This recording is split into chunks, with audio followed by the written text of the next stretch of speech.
because you're trying to put business together. You know, a lot of it, what I've noticed and what I kind of want to record, or try to kind of dissect is like, what is it that I do with clients, with prospects, that really gets to the point where they're following my lead. Like, when do I spend more time with them, kind of coaching them, and kind of like really having some deep, tough discussions where I'm confronting a lot. I'm having to say, hey, I don't I get why you want to go this route, but this is the route that I recommend that we need to go. So I've been doing a lot of it lately, and I got a great client. They're first time buyers, extremely smart. He's an attorney, went to NYU, you know, you can tell top of class. He's actually works at Amgen. He's a in-house counsel for their tax, he's a tax attorney. So nice. Super sharp guy, and knows his stuff really well. And part of the problem, because they are so smart and they know so much, they got great intuition. Sometimes they overanalyze or think, you know, they'll overplay a situation or overthink a situation. And sometimes they need to, you know, kind of trust my judgment more, and just, it's like, okay, do you want it or do you not want it? If you want it, this is how we need to approach it. I guess I get you're trying to negotiate. I get that the lowest interest rate, you know, those types of things are good. But the whole reason why I want to bring this particular situation up is because as long as I've been doing this, and as much as I know they know I'm good at what I advise them with, we still will spend half an hour at a time having these long conversations. So that's part of what I want to share with you guys, not to get too deep and not to make you feel like, oh, well, how am I ever going to get to where I can have those kind of conversations? This is all about, you got to understand, you know, where the client's at, what their needs, what their wants are, but more than anything, why they're in a certain position, or analyzing something or overthinking something, or whatever the case is. So you have to be able to recognize it. And before you just move on or just expect that they're just going to write an offer or just follow your lead or whatever, you got to understand kind of where they're coming into some hesitation or whatever it is. And you got to spend the time and talk to them about it. And that's really kind of the magic in this whole process, is as much as you guys are going to learn different things, you really have to understand your clients, and you have to be able to lead them through some very tough conversations. And if you do it the right way, they don't feel like you're talking down to them. They don't feel like you're judging them. They don't feel like you're being pushy. They know that you're good at what you're doing and that you're just trying to protect and look out for them. And as long as they know that, they'll allow you to kind of ask tougher questions or do those types of things. But if they think that you're doing it for your own personal gain, or the gain, like, for example, if I'm trying to promote somebody to work with Jason Harrelson, it could very easily come off like I'm steering them to work with my loan officer. And what people will perceive is that you're getting kickbacks, or you're getting some type of advantage by pushing them to your preferred person. They don't get how it all works. So with that concern, it's even harder to kind of break through those barriers, because you still want to give them the choice, but you know, it's very important that you have these conversations. So I kind of gave you a lot of overview of it. It's probably, did you get where I'm going with it, guys? Mm-hmm. Yeah, no, it makes sense. Okay. You guys bored yet? I guess, what's the best way to kind of build that relationship without seeming like you're pushy, or that you're trying to, you know, like, what's the best way to kind of build that up? A great question. It's all in the right time. You can't do it too fast. So, you know, certain things that I'll do as I go through the process is I'll point out things that I know are negatives to make sure they're aware of it, to create the trust, right? So things like, if I can tell they're kind of getting really interested in a particular property, not that I'm trying to diffuse that energy, but I'll point things out if it's next to a busy street. If there's, you know, school close by or whatever, you know, anything that could be a negative, when I'm first meeting them, that's how I'm earning trust. is I'm showing them that I'm looking out for things that they may not necessarily either know about the area, the community, or about that particular property that they want to keep their eyes on. So as we go through the place, I'll say, just check this out right here. See, there's, some cracks. Sometimes that's common.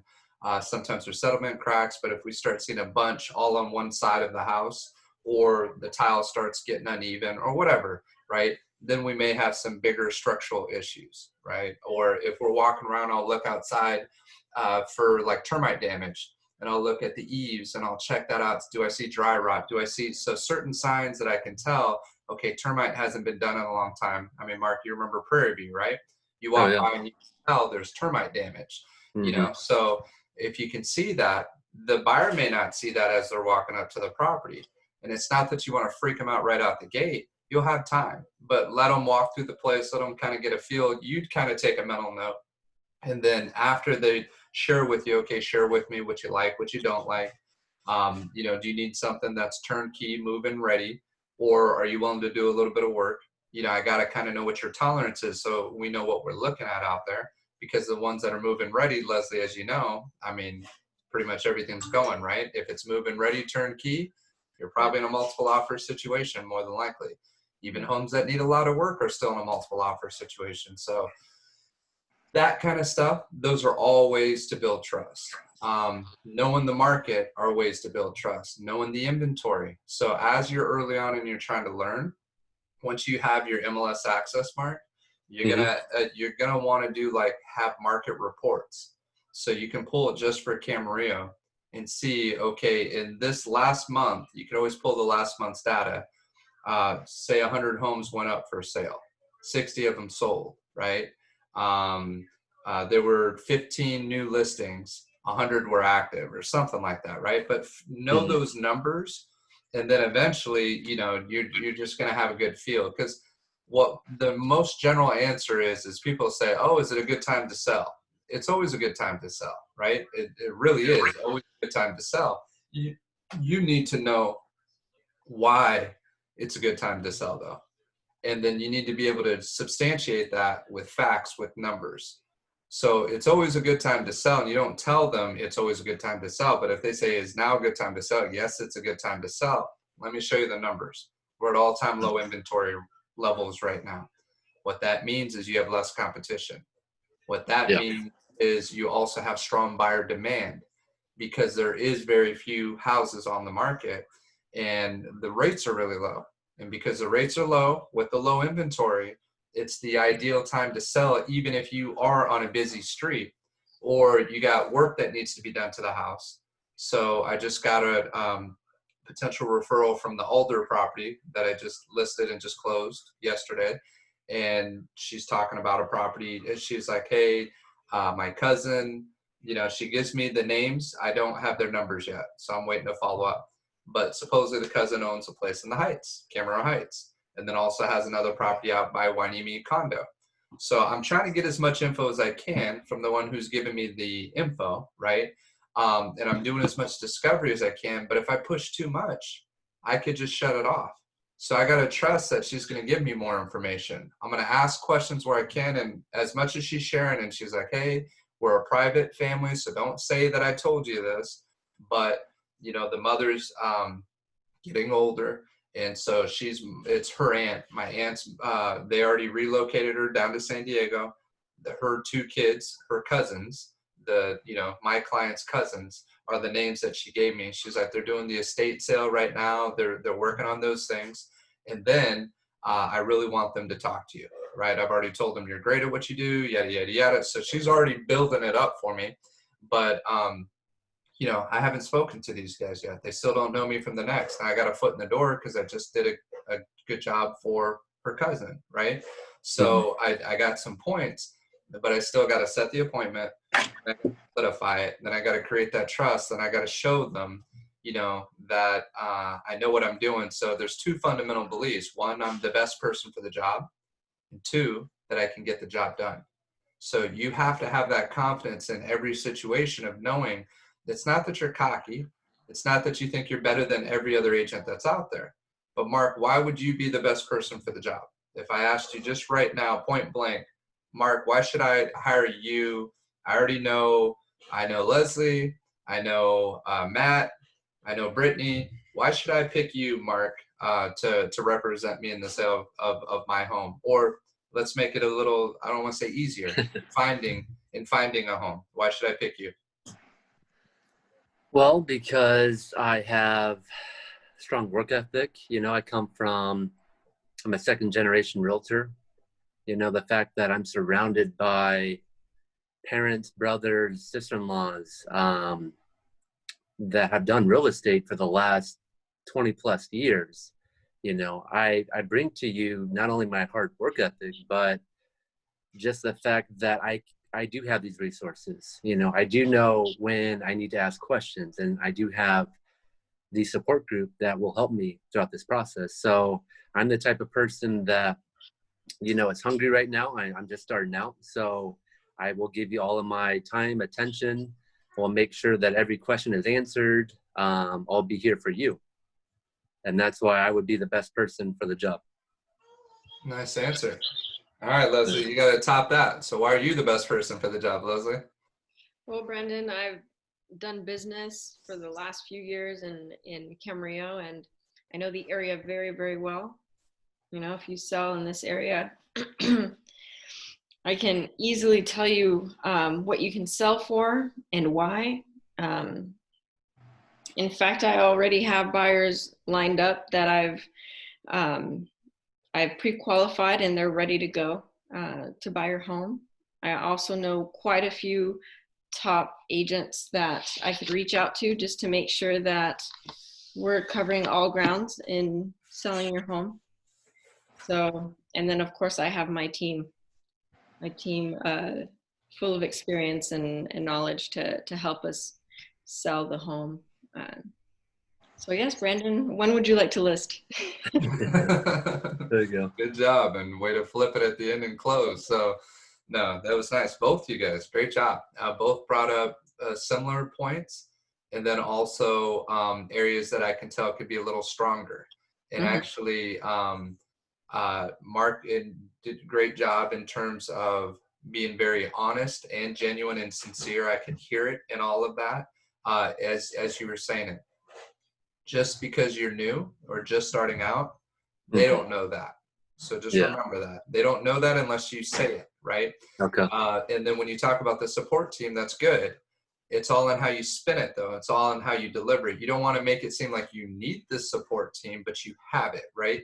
So they always say, like, there's a good explanation by Napoleon Hill on an educated man. An educated man or woman is not necessarily somebody who has a degree.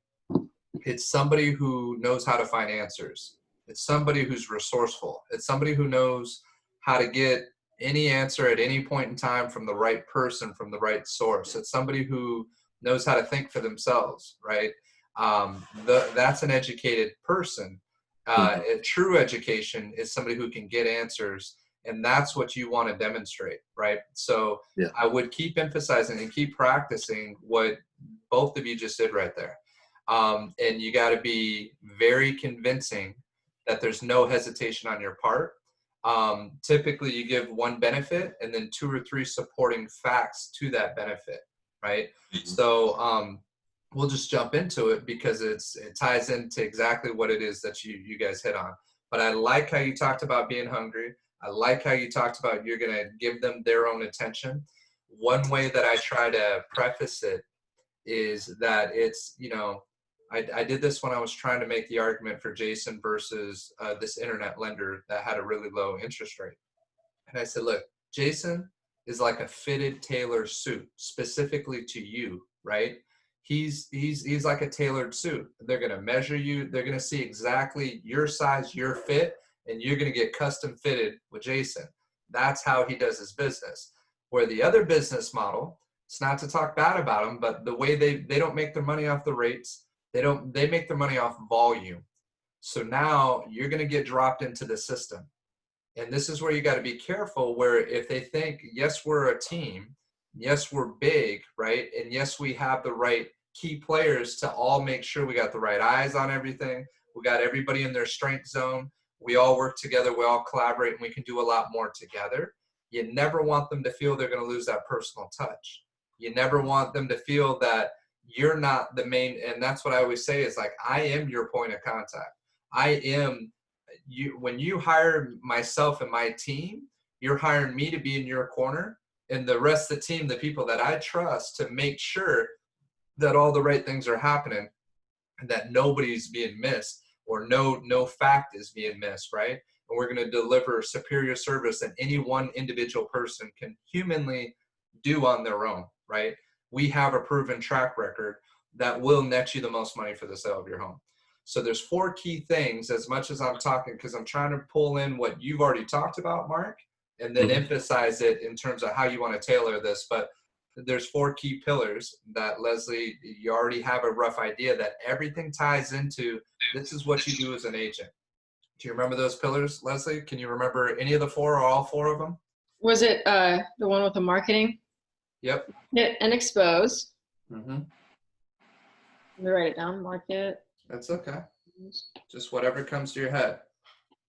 Just remember 4 key pillars. Negotiate the best. Yep. Right. Negotiate. Market and expose.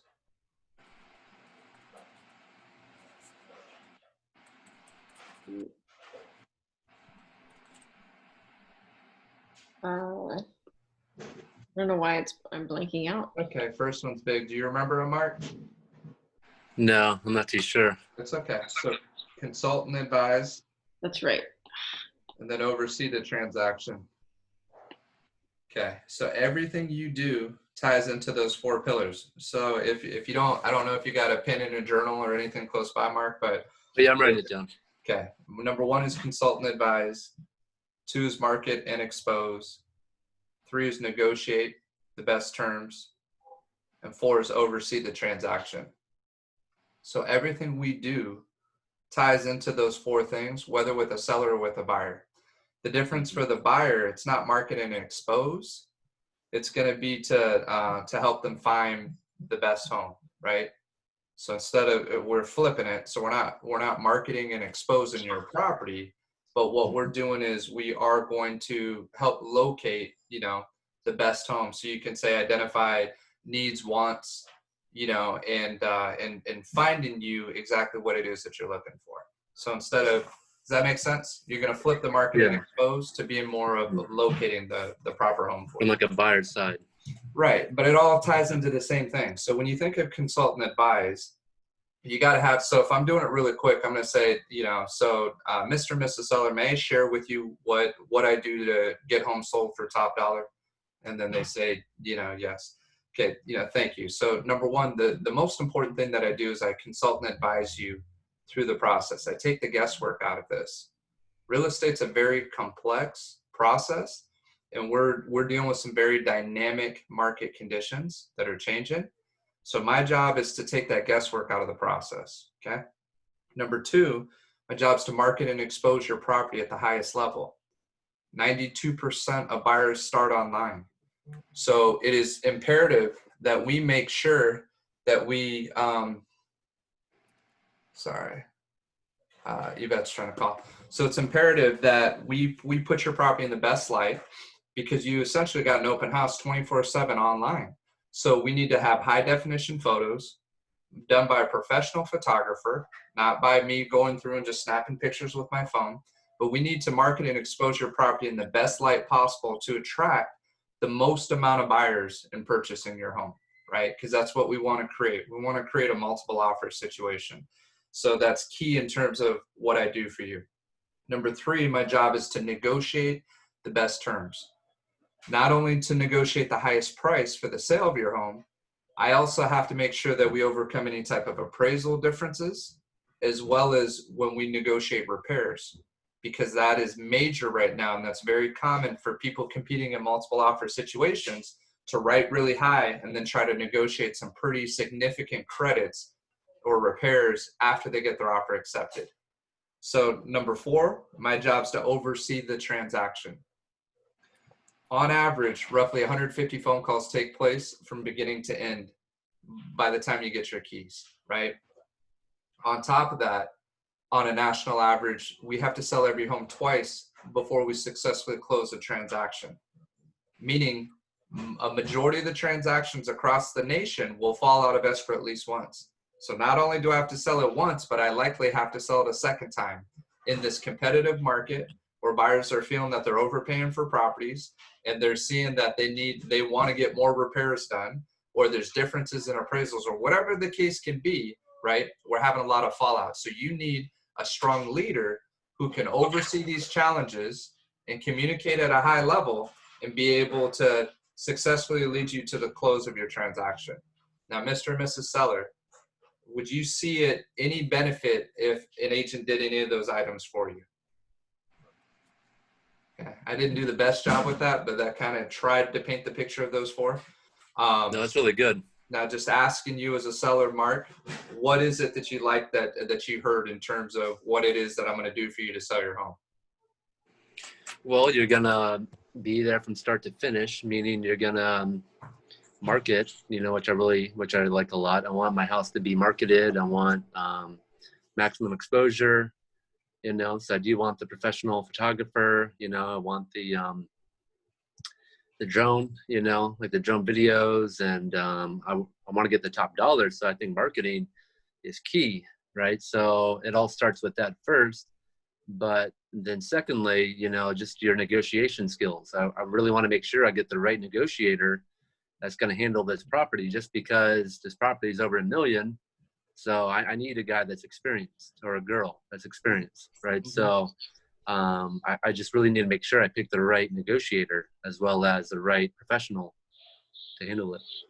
So there'd be a couple ways I would hit on that. But since you kind of set me up, you gave me almost a layup. Leslie, what did Mark say that would be key to focus on if I'm trying to close and convince him that he needs to sign with me from what he shared right there? What would have been the hot button for you? He shared, okay, this home is, sorry, your mom's calling. You need to get that? It's okay. I asked her to wait for a second. Okay. He mentioned that the home is $1 million, right? And you need the experience to be able to sell it in the best way. The best layup would be, I am extremely experienced. I've sold so many homes in your area, and then kind of provide an example like you normally do, whether it's a soundbite or supporting a story of the past of how it worked out, then a story of how it didn't work out. Just solidify the relationship in that moment. That's a good approach. So he brought up something, right? And remember the phrase, and this phrase has to stick out because this flips how you handle these questions. And you did it good earlier when you were sharing why you were the right one, and at the very end, what did you do? What was the last thing you did? You asked a question, right? So telling is repelling. So I could tell Mark, I am the most experienced. I'm the greatest thing since sliced bread. I'm the best thing out there, right? You got nothing better than me out there. I promise you that I am the best, and you are going to feel like an idiot if you go with anybody else, right? I can come off like that. How does that sound? Not too good. No, it doesn't make you feel good, right, Mark? No, not at all. But now if I flip it and I say something, so Mr. Ramey, so what you're sharing with me is you're selling a very valuable property. Is this one of your biggest investments that you currently own? It is. It's one of them. It's one of your biggest investments. So yeah, you need somebody who is going to protect your hard-earned equity, right? And really fight for you from beginning to end to make sure that we protect that hard-earned equity that you've built over these years for your family. Is that what you're looking for? Yeah. Oh yeah. You see how I'm setting the question up? So I'm bringing up something he said. I'm actually reframing it, and I'm tying him down, because when he says, yes, that's exactly what I'm looking for. Now, if I say, well, that's my promise to you. This is where you speak with the conviction, the belief. My promise to you is nobody out there is going to protect your equity the way that I'm going to fight and negotiate on your behalf, right? And when I say fight, we all want to work together here. But my job, I have a fiduciary duty to look out for your financial best interest. and not only make sure that we get the best buyer out the gate, not always necessarily the highest offer, but sometimes it is the highest offer. We just need to vet that buyer, make sure they're legit, that they're committed to buying your house, that they can actually qualify to buy your house before we take your house off the market with one particular buyer, because we're trying to create a multiple offer situation. We want to make sure we get the right one up front, number one. Number two, we want to make sure that we're in your corner from the very beginning to the end, because not only do they write a high offer up front, they can then do their investigations and ask for a bunch of credits and repairs. So what if I shared with you, Mark, that in the last home that I sold, not only did we sell it over what the seller originally thought they were going to get for the home, they thought they were going to get around $745,000. We got $780,000, 30 over asking, right? But I also limited their repairs. They had to replace a roof, had about 5 years left on the roof, had about $4,000 in termite damage, as well as other various things for a 1978 home, right? So you can imagine what the request for repairs could have been. Guess how much that seller paid? Ooh, for the repairs? For the repairs, right. I don't know. 15 or so 15, 15,000. Well, 15, yeah. 20 is a great guess, right? That's pretty common when you need to replace a roof, especially for a 2,300 square foot home in a nice high-end area when you're paying almost $800,000 for a home, right? That's what you would guess. They paid $3,000. $3,000 in total credits. So not only did I make them an additional $30,000 than they anticipated, I also kept the repairs down to $3,000. Now we have a system in place that guarantees that we will always have the upper hand when we're negotiating, as long as you follow my lead in how we price the property, as well as how we negotiate through the process. That's what I bring to the table. Now, Mr. Ramey, is that something you're looking for in the sale of your home? Yeah. Oh yeah. That's what I want. I want it done. I want it done quick. I just want to make sure, like you're saying, to get the top dollar and, go from there. Wonderful. So how confident are you from what I've shared so far that I can do those things for you? Yeah, I feel pretty good. I would still want to meet you and get to know you more. Just because it is a big decision and I want to make sure I do hire the right person. So yeah, I'm liking what I'm hearing. I like you. You seem like the right fit, but I still want to make sure though that it's the right fit, before I do anything. Absolutely. And it's when you say meet in person, you'd like me to see the inside of your house and tour your property. Is that what you're looking for? Or are there certain things that you have questions about me, the way that we do our business, that you would still like some clarification on? I guess maybe just see your track record, but also I would want you to see my house and see, what needs to be done or what's the best process going forward if I was to hire you. Wonderful. No, absolutely. Well, number one, thank you for acknowledging and saying what you did, just in terms of your confidence in my ability in selling your home. And I know that I can sell your home even just by pulling up what I pulled up online. And I'm sure your house is even better than the way the photos used to be. And then I would ask questions in terms of, have you done any updates, right? Take some info. But my next step would be to set up that time. So if you were saying, hey, I want to meet you in person and do that, that would be where I'm closing with, right? And I'm going to that. But getting back, backtracking a little bit, typically when I got somebody to where I had you with those questions and you share with me what it is that you're looking for, and then I'm coming back and asking, those are my closing questions that I'm getting somebody to commit to working with me. So where I would normally go before you say you want to meet me in person and do this, and just assume that we're already there in person, that I already gave you the presentation, and those are the questions of where we're at. At that point in time, I say, great. So how do you feel about, I would get into timing, but more than anything, I would say, you ready to get started?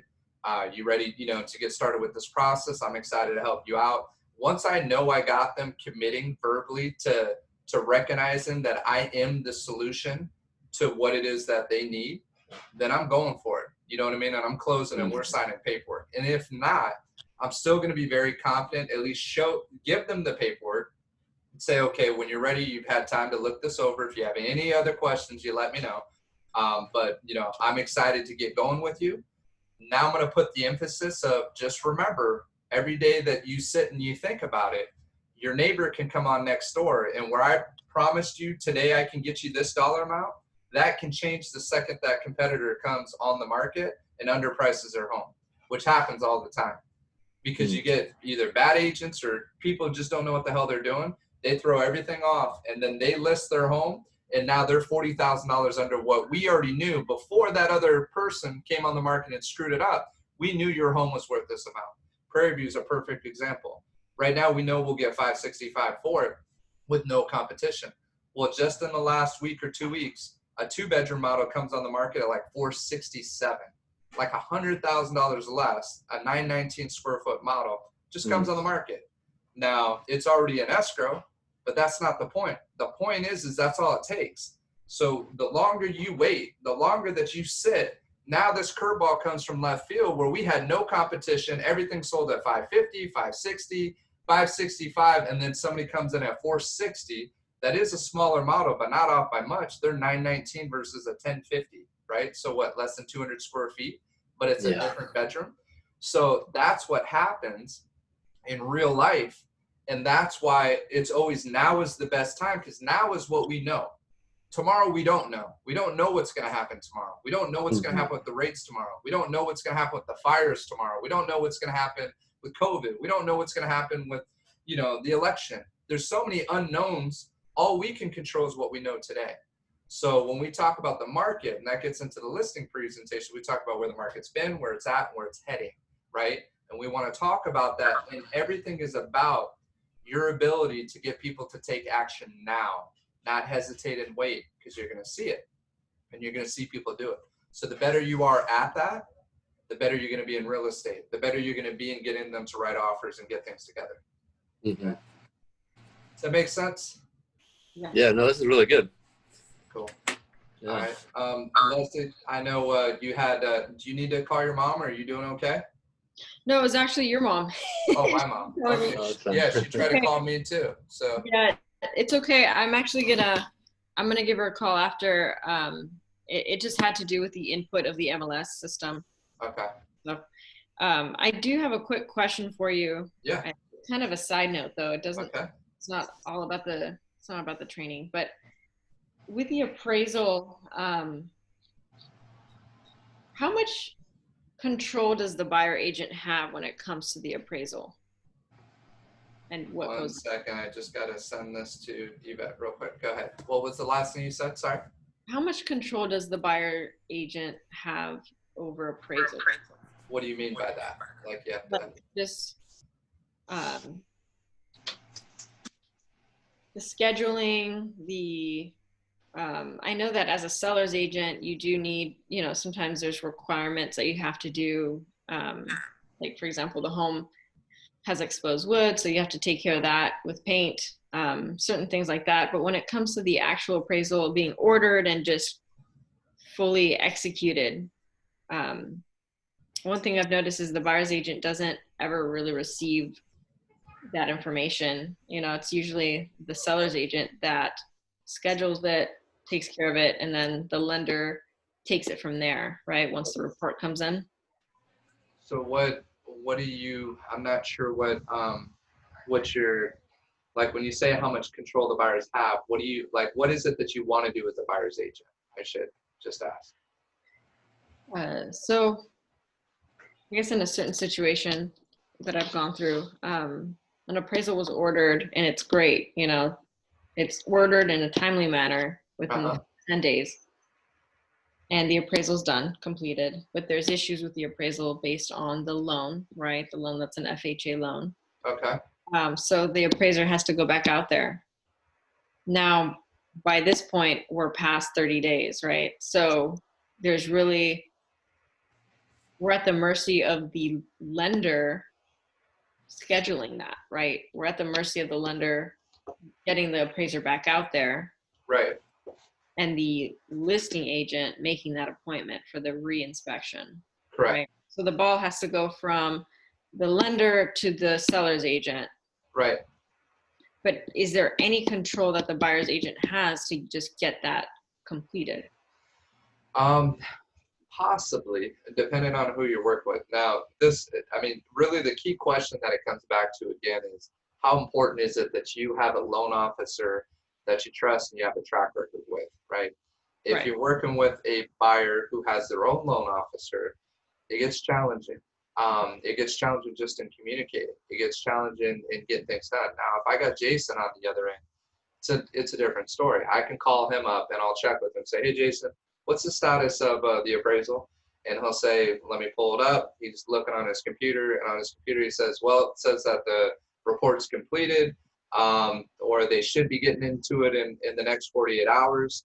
I see that it hasn't been rescheduled yet, so let me call and see what's up. So I'll call him up. He'll call up the appraiser, or whoever's in touch, you know, like his processor who talks to the appraiser or whatever, because there's supposed to be a certain arm's length. So part of why it's a kind of a confusing process is the appraiser doesn't want to be influenced by agents, right? So they don't want to be influenced by the buyer's agents. They don't want to be influenced by the seller or the listing agent. The lender isn't supposed to have any influence on them. So it's supposed to be like an arm's length transaction. So when you're representing the buyer, even though your buyer pays for the appraisal, their point of contact is always the listing agent or the seller directly. They want their numbers. They don't want to go through you for you to call them, which is kind of nice because it just goes directly to the source. Plus, you don't have to worry about to be the one to open the door. It's something customarily that the listing agent or the seller will open the door for that appraiser. Now, there are some situations where the listing agent can't do it, and then I'll, as the buyer's agent, volunteer to go open the door for them. Very rare, but it does happen sometimes. There are some buyer's agents that want to be there for the appraisal. They want to be there. They want to try to influence. They want to try to get in and to kind of pick up a vibe or ask some questions, you know, from the appraiser. I don't recommend that, but that is what some agents will try to do. So just, I guess, to get to your question, because in this situation, Mark, with an FHA and VA, they're going to go and check the value of the home for the appraisal. They're also going to check to make sure that it meets certain minimum requirements in terms of the condition of the home. So for FHA and for VA, they can basically say there's peeling paint. You know, that needs to be sanded and taken care of because they're worried about lead-based paint, chip paint, and a kid grabbing a piece of paint and eating it, right? Even if it's a newer home, they see it, they want that all sanded off. They also want to make sure you got a working oven, so, or a stove. So if one of the burners isn't working, they're going to call that, VA will call that out. You need to be able to cook in the house. So some VA appraisers will say microwave's good enough. Others will say, no, you need an actual stove top and all the burners need to work, right? So then they'll also go into the attic, see loose wiring. If they see loose wiring, they're going to say you have exposed wiring in the attic that needs to be corrected by an electrician. So just say they call a few of those things out, or you're missing a smoke detector. So the appraiser has to come back out. So getting back to your question, Leslie, then it again comes, the control you have is to speak to the loan officer. You call the loan officer, say, hey, what's the status of that appraiser coming back out, and being able to, you know, have they gone back out to the property? They're like, well, let me check on it. No, it says they're still reviewing, it says they'll do it in a couple days. Say, okay, well, please let me know because we're coming towards closing this transaction and we need this final condition met before we can close the deal. So you're still kind of at an arm's length, but there are people you can call, and the source is the loan officer. That's who you're going to reach out to, and then see what they see on their end. And then from there, you just try to communicate and just give the other side a heads up. Hey, just so you know, the appraiser should be reaching out to you, and they're coming out to do their reinspection. So, you know, please make sure that that smoke detector's in, and whatever other items that were noted that needed to be corrected prior to their appraiser reinspecting it. Usually there's about a $100 reinspection fee when they have to go out and do it. So if you want to be proactive as a buyer's agent, when you talk to the listing agent, say, hey, just confirm it, smoke detectors, carbon monoxide detectors, that's all in place, right? Up to code, whatever. And water heater too, but the smoke and the carbon's what gets missed, or batteries are out, or they just don't have one. And just so you know, for smoke detectors, Mark, it used to be if it was two-story, one in the hallway of the upstairs, one in the downstairs. Now it's basically every bedroom. So, and then if it is 2 stories, you do still want to have one in the hallway in all the bedrooms. I mean, if you have upstairs with all the bedrooms and there's one in each bedroom, I don't believe you necessarily need one in the hallway too, but it doesn't hurt to be safe and have one in the hallway, all the bedrooms. But the carbon monoxide detector, if it's on 2 levels, you got to have one in the hallway upstairs and one downstairs. Usually if the laundry's upstairs, you want to have the carbon kind of outside because that's where the carbon monoxide will come out, washer dryer. Okay. So you want to have that carbon detector, and it could be a dual carbon smoke.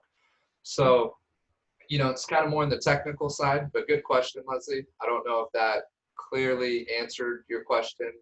That's kind of more of in context. Does that help? It did, yeah. It confirmed that I did what I needed to do, and it's Good. still, it's a situation that's going on right now, but I know that I did my part with the lender, and I Right. think at this point I'm going to have another conversation with the lender and see what can be done. Yeah. Yeah. Check with them, and then they have to get in touch with the listing agent, get it rescheduled. So Yeah. it's kind of a pain with that, but cool. Mark, any questions that you have? Just kind of, I know you mentioned. Why don't you bring up your scenario if you got time for it of the person that you recently started talking to, kind of how the conversation went, and maybe what the next best step is with that. Yeah. So last week, a family friend reached out to me and just saying, "Hey, my mom is looking at Edgemont, the one that you showed last week, and she's just said, she's really interested and she wants to see it. Are you available? They want to give you their business." And of course, I got excited, and I called mom up and I just said, "Mom, like, what do I do? Just because I have this person reaching out to me, and it's the first time that happened."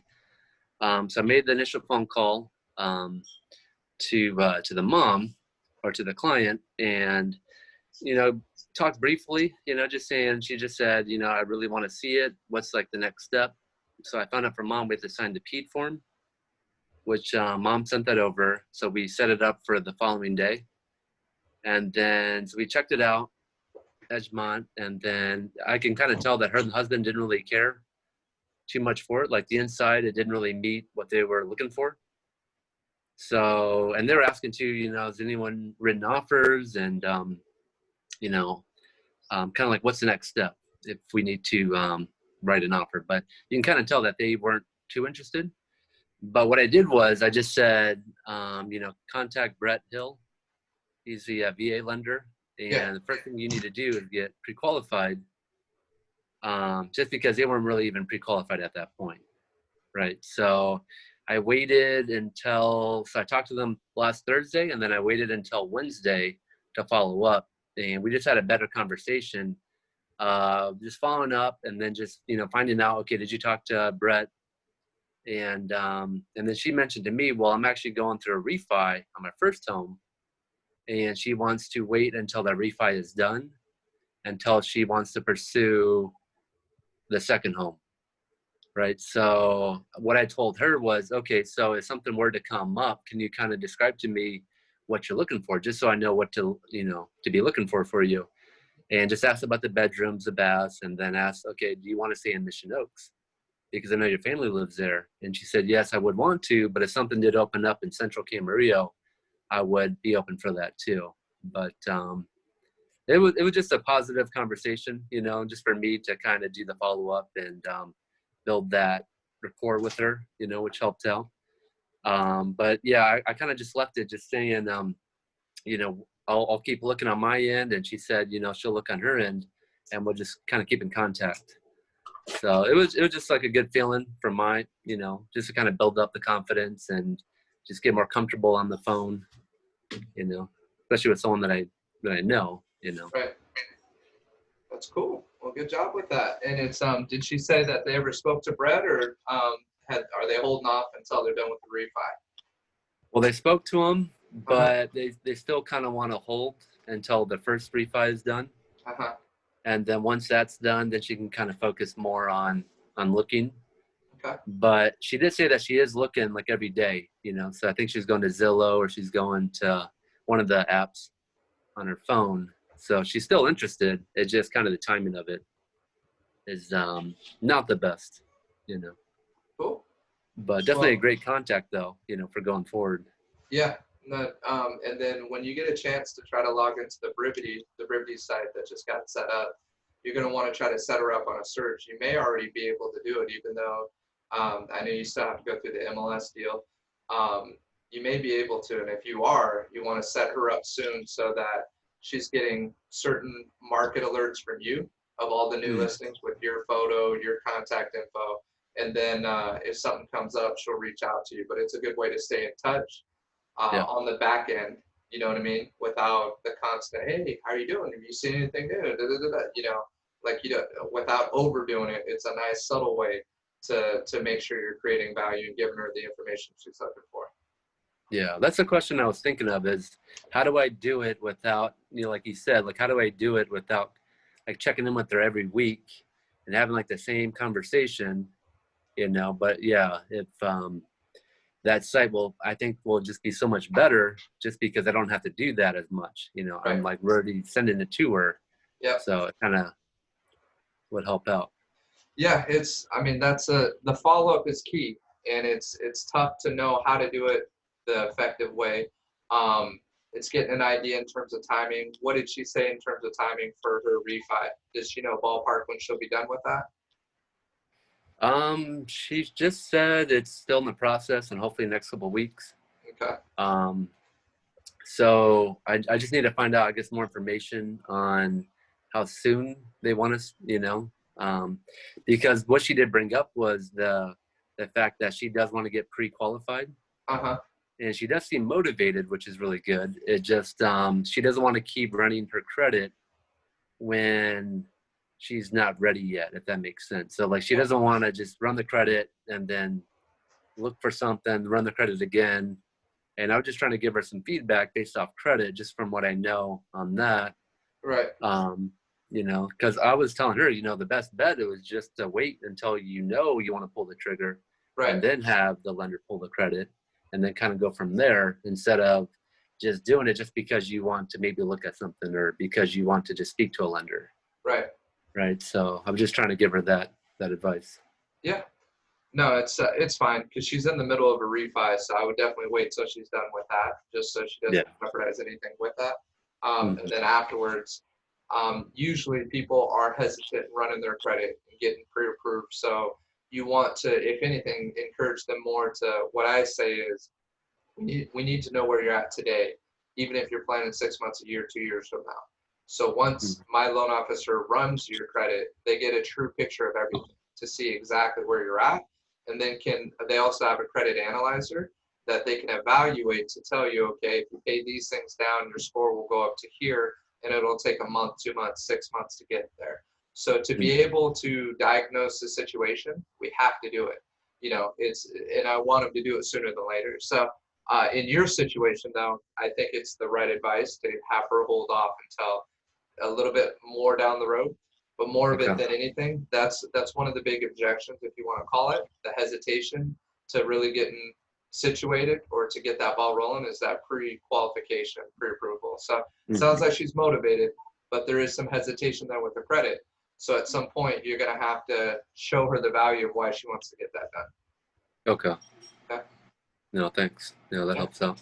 That's good. So yeah, so my next step with her would be to set her up on a drip. Do you have her email? I do, yeah. So I got the email, and then she mentioned that. And what is she looking at right now in terms of her replacement property? So she just mentioned it could either be like a 2, hopefully 3 bedroom. Okay. The price point was about $650. And then she wants a yard, so she doesn't want 2-story. She said, you know, I'm getting old, so I want the 1-story. Yep. The key question that I think I asked her was the location, though, just because I already know her family is in Mission Oaks. Right. So I made it a point to say, you know, would you only want to look in Mission Oaks just because I know your family's there? Right. And she said, well, I would want to, but if something were to open up in Central, I'd be fine with that too. So I think that would help me out just with the inventory. If there was something in Central, that she would still be open for that too. Like I know Edgemont, they were interested in, but I think just the inside, I don't think it worked out for them. just because the bedrooms are kind of smaller, Right. right? And even it was kind of funny too, because like the attic, it seemed like really small too. And the husband's like a big guy. I don't know if you've seen him or the grandpa, but he's like, yeah, there's no way I can fit up there, so I don't think we can pursue this one. Right. You know? So some of the things I would do on a first property like that, when they're seeing it, I'm asking, okay, what do you like? What don't you like? Right. Mhm. They're pointing all the things they typically don't like out about the home. Not enough attic space, bedrooms are too small. I would just ask them and say, what do you think this one will go out at? Right. At the 615 price. Like they ask the question, are there any offers on it? They're also, they're learning the market. So even if somebody doesn't write an offer on that property, you're always educating them and you're always helping their learning curve, because the faster that they figure it out, the faster that they get to knowing what a house is worth and now they have a chance at writing to win and getting their offer accepted. So Okay. if I were to show a property like that, I'm 100% fine if they have no interest at all in the property. But what I'm going to try to get to is use it as a teaching moment, right? And I'm going to just share with them and say, okay, so just for this particular property, just so you're aware, it's listed at 615. My gut is it's probably going 660, 665 on that property in that current condition. And they're going to look at me like, are you kidding me? Like this thing still has a lot of work. Did you ever see inside that one, Leslie? The Edgemont property? No, but I did see it online and I saw the huge yard and Yeah. Yeah. It's like a football field. Yeah, the yard's massive, 15,000+ square feet, but it was purposely priced low. And then I also shared the example with Brea, listed at 715, had 8 offers in a week. We went out at 771 on a fixer upper property in the Heights. 771 had a massive pool, but it was still, I mean, that's insane.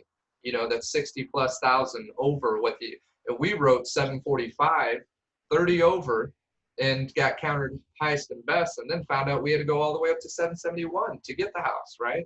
So that's what it took in that competitive. Well, the info that I found out on Edgemont, this is what I would make sure she knew. So Mark, if you, when you touch base with her, just say, hey, look, not sure if you've seen it or not, but they just bumped the price up to 650, right? Do you see that? Oh, no. Yeah, so they bumped it up to 650. I guess they're still looking, but my initial gut was 660, 665. They had over 50 showings when it first hit the market. So what you want her to know, there's a couple key things to know from that point. One is that's how many buyers are looking under 700,000 right now. Over 50 buyers that you're The competition. with. Absolutely. Yeah. So if you think that place needed work and those bedrooms were too small, what do you think a bigger home is going to be that has bigger bedrooms? It's going to be 700+. So, but one of the key things you brought up is you knew her family was in Mission Oaks. Your assumption was that she wanted to stay in Mission Oaks. You got to be careful with that. And it's good to know and have some intel and understand, but always be careful with your own assumptions as well as your own biases, to never assume, always ask the questions. And best case scenario is what you got. She's open to Central Cameroon. But I've had actually Ryan and Jennifer Clark. Do you remember them? Ryan and Jennifer Oh, yeah. She told me there's no way she'd buy in Central Cameroon. She was like, it's only Mission Oaks. Our kids are in the schools there. They love it there. All my parents, I'm very involved with all the parent deals and everything PTA else. and all that. Everything was Mission Oaks. We saw 18 properties on a Sunday, something like that. It was like 16, 18. I was hungover. It wasn't a good experience, but I did it, right? Got through all the properties. We show it, and her comment was, I'm an $800,000 kind of girl on a $600,000 budget. And I just smiled, and I'm just like, yep, I can see that, you know? And then sure enough, a home came up in the Heights in Cameroon at 670, I think it was. It was a flipper, completely fixed up, beautiful home. And today it's worth somewhere between 850 to 900. But they jumped on it, Central Camarillo, and she didn't hit me up to the next day. So that Sunday was all Mission Oaks properties. I would have shown Central, but she didn't want to see it. The next day, she had to become educated in the process of Mission Oaks to know, okay, I may have to expand this, even though it's going to jeopardize schools, which is the number one most important quality and need to her. Number one most important need she flexed on, because she realized what she wanted. And then when she found it, she hit me up, hey, Brandon, can we go see this the next day? I could have blown her off, or I could have said, hey, I thought you only wanted to see Mission Oaks. I've been doing this long enough. I know how it works, right? So it's like, all right, let's go. We go check it out. It's beautiful. She's like, yep, this is the one. I said, all right, you're good. This is Rio Mesa Wow. School District. This That's is, cool. I'm sharing it all. She's like, no, this is it. And so I was like, cool. She's like, and whatever I say, she's like, oh, that's going to go with Ryan too. I was like, sounds good. So we wrote the offer. We got it accepted. They buy the house. Awesome investment. Her kids end up getting into Cape, which she was thrilled about. She didn't know if that was going to happen or not. So the school situation worked out. Whole point is people have in their mind what they think they have to have, they want, they need. In reality, that's not what they get. And the sooner that you can understand and see it, it'll drive you crazy up front because you'll be like, no, you told me this, only in this area. And we're not looking here. So when I send my searches out, and it can upset some people. But these are the things that you learn how to polish, right? I tell them, look, in this kind of low inventory market, I don't want you to miss anything. So I'm going to send you everything throughout Camarillo, and you're going to see everything between this price with 2 bedrooms or more, 2-story, 1-story, everything. Even though I know you only want 1-story properties, right? I mean, all you have to do if you see 2-story, just disregard it. That's it. But I don't want you to miss the property because I put too many limitations on the property, right? I'd rather you see a little bit more than not. So these are the conversations. So you lead by knowing better than they know. And by knowing better than they know, just say, hey, look, just, I will keep this search a little bit more broad. Down the road, we can tailor it if you need to, but up front, I need you to see everything so you see what these homes are going out at, right? Yeah. I need you to see the market and how fast these properties are moving, average days on market. So those are just some of the things. I hope this is all helpful for you guys in terms of where you're at with it. And Leslie, I know you've been doing this, but I hope it confirms things you're already doing.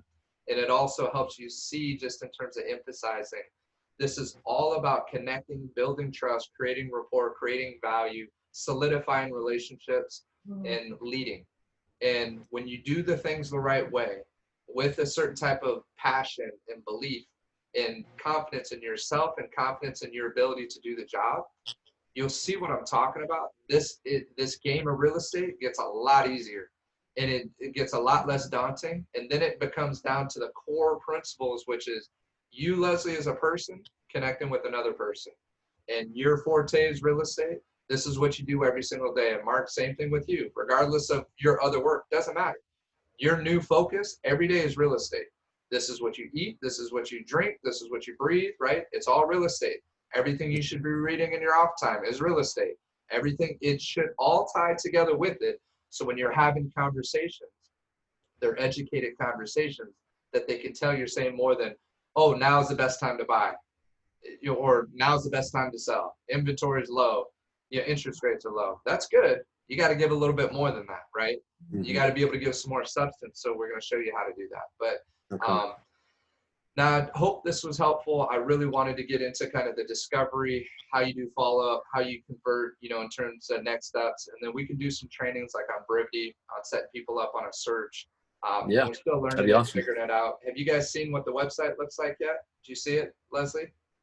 So I've been on brivity, and in fact, I asked Yvette, do you know how we can, connect our clients with MLS? But I don't know, I wasn't able to figure it out. But yes, I kind of played with it a little bit. Let me just reset. Oh, and then the website, yes, you showed it to me, which is awesome. Yeah, so it looks really cool. They gotten a little further with it. Let's see if I can refresh it. So on this side, it says Ventura County Real Estate Professionals. And then you got your buying, selling, top areas tab. So this is all the areas. You can just click on any of them and it pulls the search up. There it Financing, just it's got some great, everything looks clean, modern, very easy to read. Steps, get pre-approval. We'll help you get the best loan, start with the process, application and processing, what happens when a loan goes live, and then closing, signing and finalizing the deal. So about us, it's got our team on here, still needs to be updated, but got you on there, Mark. Cool. So everybody, starting to grow there. And then on the buying side, we'll help you buy your dream home. all the photos they put like coastal communities in the background. Just looks, I mean, clean, shows our technology, start your home search. So that home search is what your clients are going to get. So it looks a lot like Zillow, what they're used to. Zillow Redfin's got the maps, got all the things, nice photos for them to click. They can save favorites. And this will all be tied to your CRM. Your CRM is your database with all your clients.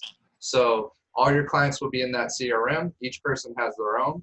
And then you can set them up, see how it says get listing alerts.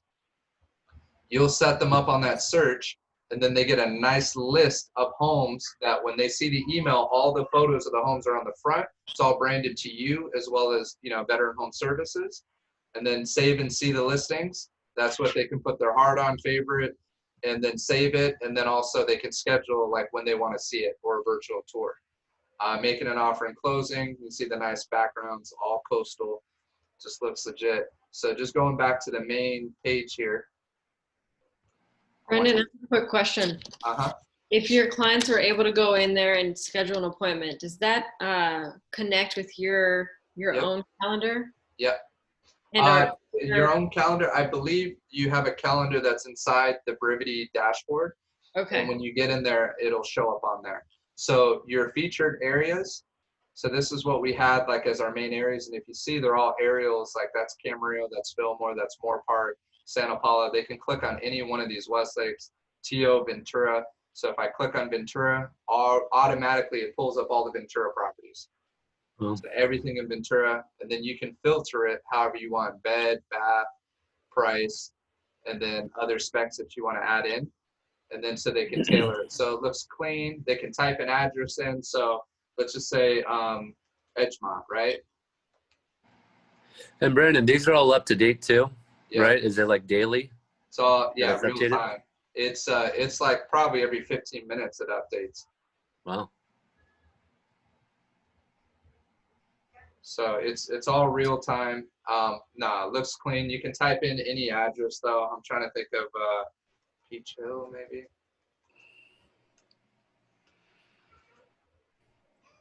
It's pending now.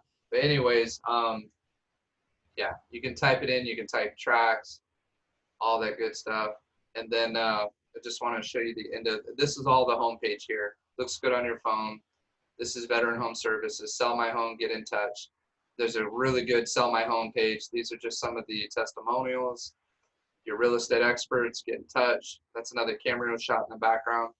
And then buying a home, selling a home, get in touch. And then these you can't click on them yet, but it's going to have our sold listings, testimonials, our team, and then seller resources. They hit selling a home. This is kind of like your mini listing presentation. We can help you sell your home, your dream home. We know what makes your home sell. Let's talk real estate. They can send you requests. Here's the pricing strategy. So it shows they'll have 5 active, 5 pending, 5 sold. You can send them a market update report and a CMA report. So we have all the tools to help you on the listing side. This is we make your listing shine. Photographs, virtual tours, 3Ds, walkthroughs, and then innovative internet marketing. 92% of buyers who search online. So it's got tracking for that. Everything that we're marketing the property, the client can see that, and then reach buyers everywhere. We don't rely on the internet alone. This is through texting. So it's a text lead deal that you'll put a writer on the sign. And we used to have it with Circle Picks, but this is even better because not only will it send them this property, I already start setting them up on like properties in the neighborhood. Powered by Brivity, real-time updates until it's sold. Our other agents might leave you wondering what they're doing to find a buyer for your property. We believe in transparency and constant communication. So we give you access to Brivity, our online marketing tool. In a competitive market, you can't afford to miss a single detail in the sale of your property. So what it shows is like on here on the timeline, send contract to escrow, add pending docs to loop. Your listing was posted on Facebook. Your listing was posted on whatever. 2 of 2 showing feedback, request sent, response priced appropriately. So it's showing feedback. So everybody who's shown the property, they'll be able to leave feedback. You can update all the notes. But communication is one of the big things that you're going to emphasize in your listing presentation. And this is more support to let the seller, you know, with full transparency, seeing what you're doing to sell the home. Because all they think is you just put it on the internet, you put a sign out, and then you just hope and pray that it sells, right? this shows all the different things that you and everybody on your team's doing to sell a home. So it's pretty sick, man. I mean, That's this is awesome. all in the selling your home. And the nice thing is people can hop on your site and already start reading about this, and it intrigues them to want to hire you for a listing appointment or to sell their property. You know, you don't have to do this all at the presentation. They can see it all up front. So that's pretty much the gist of the homepage. I just wanted you guys to see it on that end. And then let me just pull you into the brivity. And if you got to go, I know it's getting close to, it's probably past the hour now. Do you have to go, or do you want to see the brivity real quick? No, I'm good. I got time. Okay. Leslie, are you good, or do you have to go? I'm good. Okay. I'm going to see if I can pull up that brivity just because you both asked about setting the search up. So let's see if I can get on here. So what I just did, I put my name, lesliefernandez.brivityidx.com, but it didn't really take me. Yeah, it's not, that's still the template. This isn't the final site. This is what they're building it on. So then eventually you're going to get your own subdomain for each one. So it's, yeah, it doesn't pull up for me yet either. Let me see. So share screen. There we go. All right, so this is the brivity dashboard. So when you log into brivity, then you're going to see this dashboard here, okay? And there's training. If you go up here where the question mark is, search for help, you can type in anything. So you can put like import clients. So prepare your import, and you can watch a video.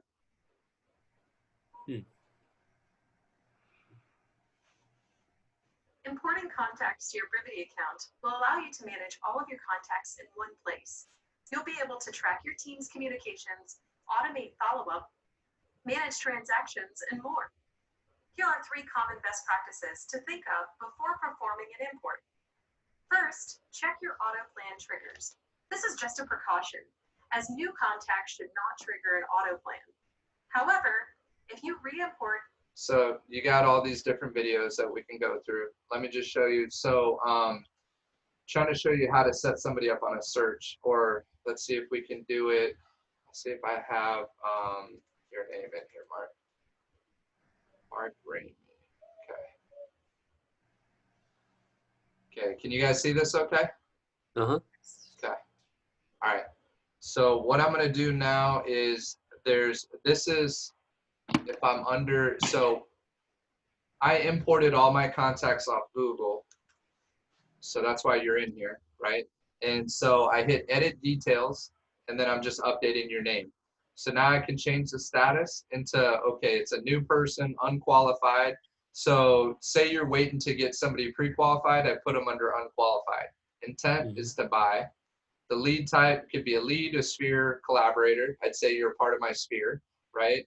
And then if I know your birth date info, I can fill all that in. Tags, I can put in, so like you can create whatever tag you want. But let's just say Camarillo buyer, okay? You can do open house if I met them at an open house. You can do, shoot. Okay, can you see it now? Uh-huh. Okay, so there's a bunch of other stuff you can do on here, but let's go to the searches, see if I can save that. So I updated that. If I had R on here, I could add relationship and then tie the two together. If I have your phone number, I can just call directly from here. I can email, I can text you, and you have a brivity number that's a different number. I can set appointments.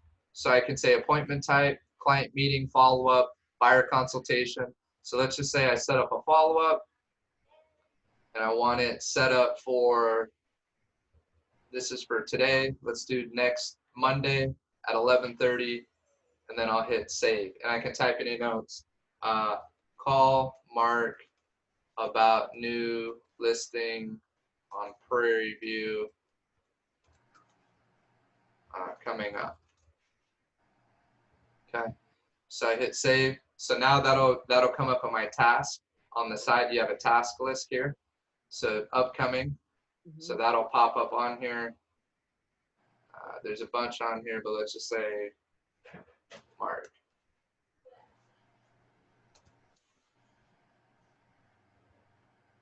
Of course, it didn't pop up.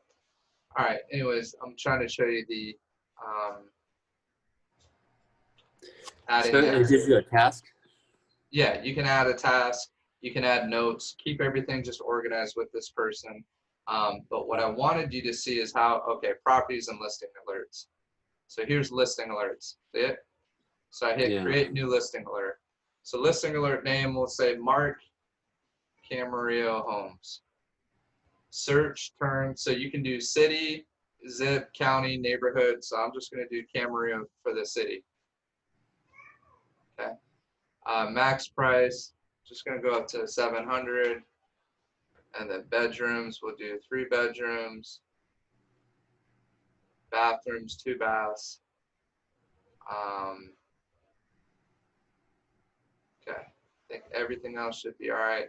So it shows 35 listings right here, listing results based on search. I kept it pretty open-ended, just put Camarillo, sending alerts, not sending alerts, frequently, daily, twice daily, weekly, every 2 weeks, monthly. So I'll just put daily, enter email address, just for me. I'm gonna put rameyhomes@gmail.com so I can CC somebody on there. Okay, now it's set up. So now you should start receiving those listing alerts, Mark. Mm-hmm. So for anything in Camarillo between 0 and 7, it should be popping up on there. If you save anything, it'll show up under the properties tab there. So I don't, that set it up. I can set you up on multiple searches, and now you'll automatically get it. The other things I can do is I can set an auto plan or an action plan. So let's just do this one, 2020 Wealth Building Series. Anyone in the database? So I'm going to send that to you, so you should get an email from that. If you want to see what that looks like, you click on it and just hit preview. And this will show you, this is what it's going to send out. So the first email, a gift from me to you to build wealth. This is what I was showing you before, Leslie, where they can click on episode 1 of the Wealth series. Mm-hmm. And this is Ben Kinney, and he's doing his thing about credit. So once a week, he's got a podcast it's all automated already. And then your clients can get all this stuff.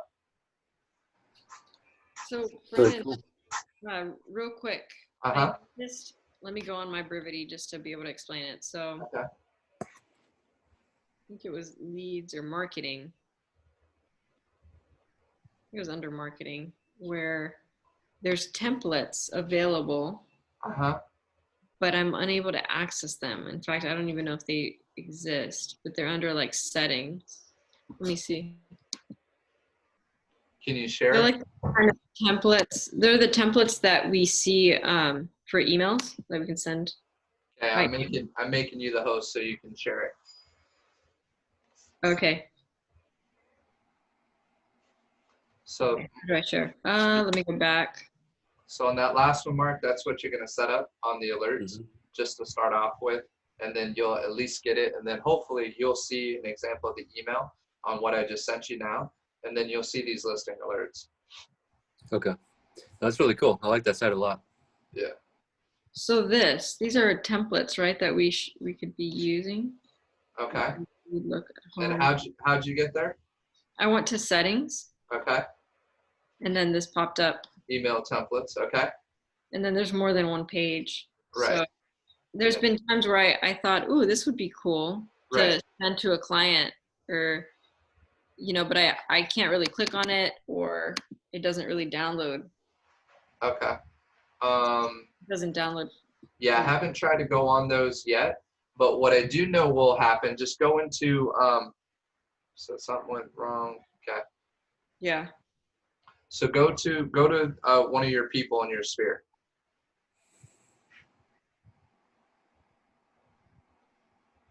All right, so just click on somebody. So now go up to the auto plan on the top, and then hit that select auto.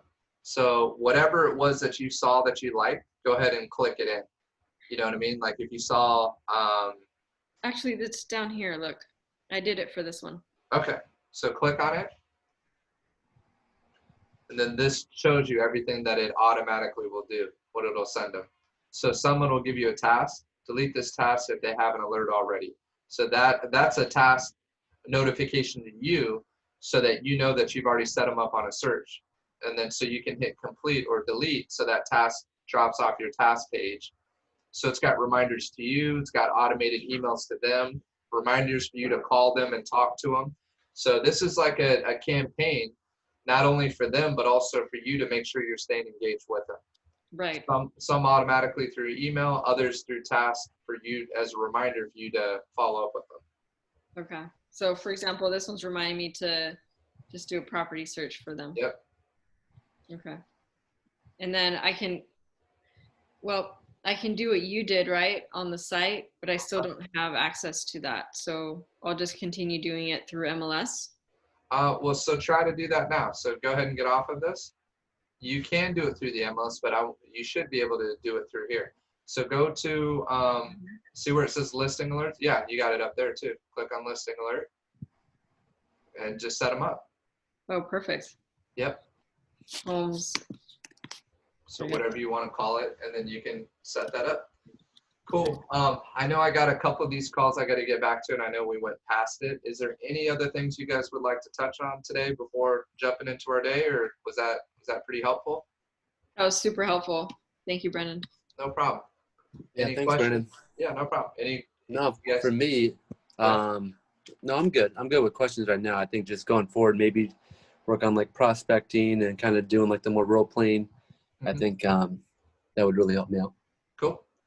Sounds good. Well, I got this all recorded, so I'll upload it, share it with you guys if you guys want to check it out, see if there's anything that you have questions. Sometimes I kind of get going, and I know it's a lot of information at once. But really, if you're not already doing it, start tailoring what are important questions, what are good frameworks in terms of how do I deliver so that I can be confident, efficient in what I'm saying. You know what I mean? So it's not like, oh, well, I'll work really hard for you, and you're kind of like grabbing at different things. You know, specifically, I'm going to talk about strong communication skills. I'm going to talk about strong negotiator. I'm going to talk about, keeping the guesswork. This is what I do, and you want me basically in your corner, right? So it's 4 things, right? It's market and expose at the highest level. It's negotiate the best terms, consult and advise and oversee the transaction. Everything's going to be concise into those 4 areas. Everything ties into that. Communication ties into it. Honesty, integrity, right? All those things tie into that. So you should start keeping a journal so that okay, these are the bullet points of what I need to master. What am I going to say if somebody's trying to hire me? And don't think that every time you meet somebody that you have to rattle off every single one of those things. What's more important is you find out what it is that they want. And then once they say what they want, it connects to one of those 4 things. And then you know how to specifically say, so tell me a little bit more about marketing, what you're looking for in marketing. And then if they say, well, I really like the photography you talked about. I like the fact that you have professionals coming in. I like that you said, that you talk to all the top agents in the area. Leslie, is what you brought up, right? I like those things you brought up. So once they tell me this is what I like, then I'm going to ask more. What do you expect? What are you looking for? Well, this is what I do. If I do these things, do you feel confident that I am the right person to help you sell your home? Absolutely. Okay. Well, that's my promise to you is that I'm going to do that. Let's get started. And then we roll, So yeah. We'll practice that. We'll definitely go into it. But yeah, if you're going to rewatch it, take notes. That's what you want to kind of focus on. Okay. Okay. Well, thank you. Yeah, that's really helped out. No problem. All right, guys. You guys have a good one. Thanks for hopping on. Bye, guys. Bye, Leslie. Bye, All right. guys. See you later.